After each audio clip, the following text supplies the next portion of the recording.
আজ 5 বছর পর আমার স্বামী দেশে ফিরছেন। বাসার সবাই অনেক খুশি ছিল, কিন্তু আমি মোটেও খুশি ছিলাম না।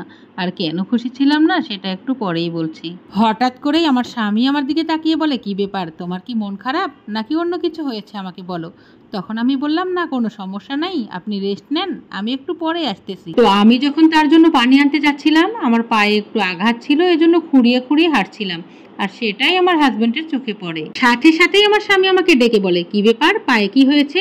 তখন আমি বললাম, তেমন কিছু না, পায়ে একটু ব্যথা পেয়েছিলাম। তখন আমার স্বামী বলে, ও আচ্ছা, আমিও অনেক ক্লান্ত, আমি একটু ঘুমিয়ে নেই, ঘুমানোর পর আমরা দুজন বিকেলে একসাথে ঘুরতে যাব।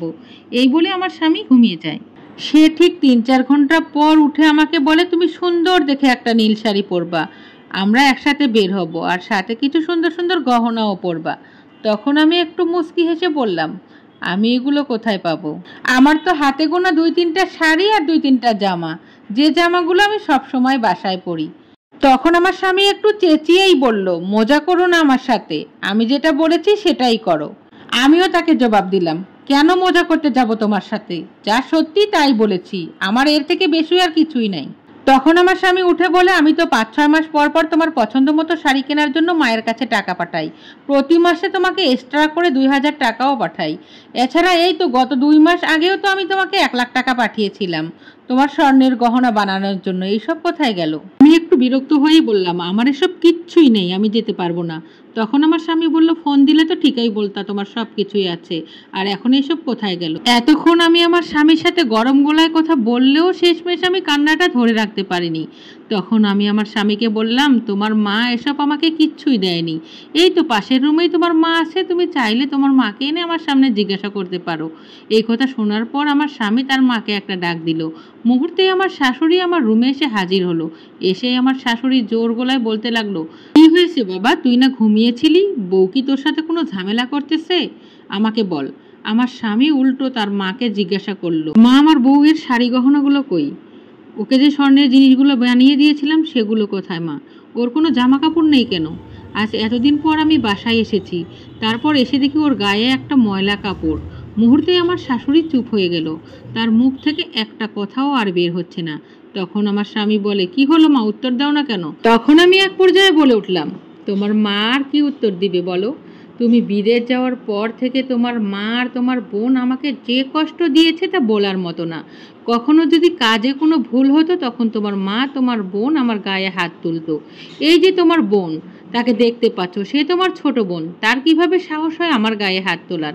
আর বাকি রইল গহনার কথা, কাপড়ের কথা। গত মাসে যে টাকাটা পাঠিয়েছিলে ওই টাকাটা দিয়ে তোমার বোন একটা নতুন আইফোন কিনেছে।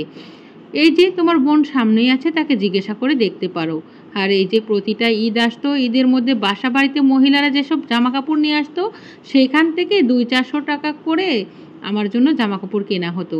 এত এত টাকা পেয়ে তারা বলতো, ইস আমার ভাই ইনকাম করেছে, আমার ছেলে ইনকাম করেছে, তোকে ঘরে বসে খাওয়াতে হবে কেন, আর তোকে বা এত কিছু দিতে হবে কেন? এই তো তারা দুজন এখানে আছে, পারলে তাদেরকে সামনে ডেকে শুনে নাও। আর তুমি জানতে চেয়েছিলে না যে আমার পায়ে কি হয়েছে, ব্যথা নিয়ে হাঁটছি কেন?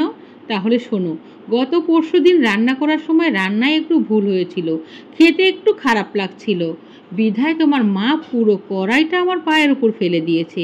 আর তুমি জানতে চেয়েছিলে না কেন তোমার সাথে আমি কথা বলি না, আসলে তোমার মা আর তোমার বোন আমাকে কোথায় বলতে দিত না।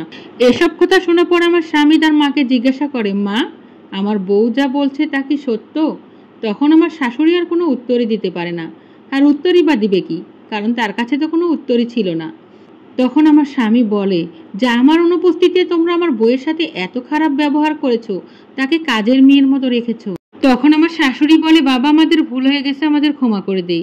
পাশ থেকে আমার ননদ উঠে বলে, ভাইয়া আমাদেরকে ক্ষমা করে দাও।